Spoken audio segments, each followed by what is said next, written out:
All right, so buckle up, everyone, because today we are diving headfirst into the wild world of Georgian politics.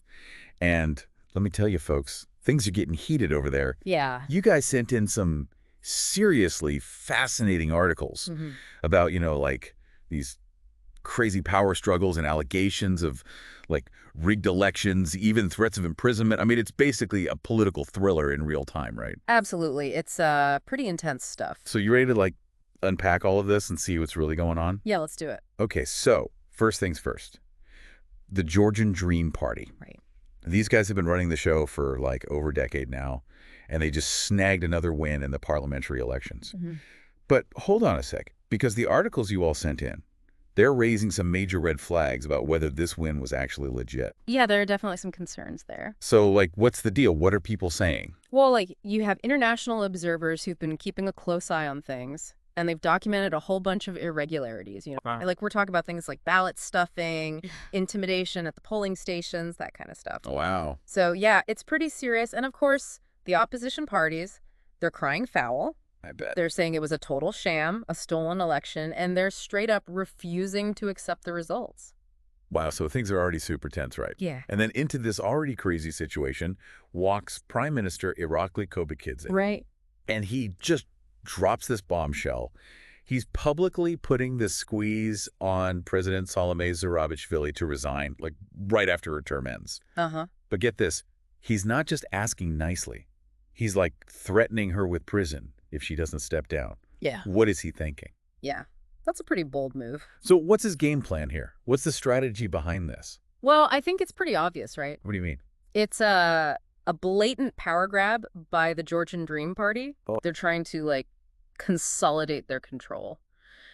President Zourabichvili, she's often been kind of a thorn in their side, like a check on their power. Right. So if they can get her out of the picture, they'll have a much easier time doing whatever they want. That's pretty worrying. It is. And, the whole thing, it really highlights how fragile democratic institutions are in Georgia right now. Yeah, you're right. And then you add to all of that the fact that the brand new president, Mikhail Kobakhidze, he got into power through this electoral college that was like totally controlled by the Georgian Dream Party. Mm-hmm.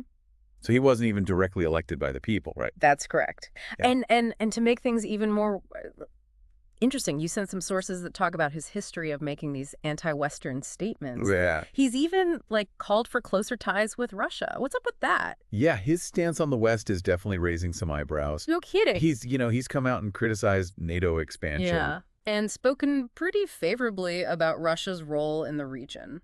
So what do you make of that? It's hard to say for sure what his motivations are, but, one thing that's interesting is his background. Oh, right. He's not a typical politician, is he? No, not at all. So fill me in. What did he do before? He was a really famous footballer. Oh, wow. Really? Yeah, so he comes from a background totally outside of politics, which makes it, honestly, even harder to predict what he's going to do next. So let's recap for a sec. We've got a disputed election, a president facing some pretty serious threats, and a new leader with, let's just say, an interesting stance towards the West. Yeah, that's a pretty good summary. So where does this leave Georgia? What does all this mean for their future? Well, Georgia's in a really precarious position right now. Explain. Geographically, they're stuck right between Russia and the West, Mm-hmm. and they've been, like, trying to walk this tightrope, balancing their relationships with both sides.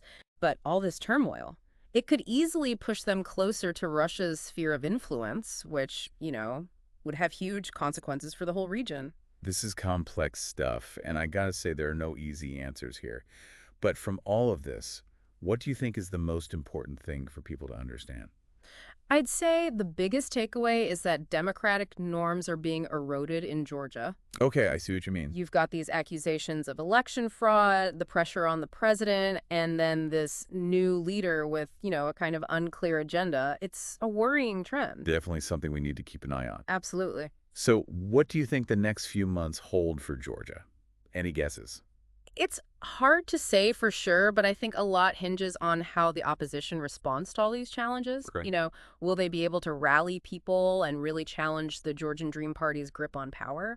Or will Georgia just kind of drift further away from their democratic aspirations? Those are the questions we need to be asking ourselves. Absolutely. Well, folks, there you have it. A deep dive into the complicated and frankly pretty unsettling world of Georgian politics.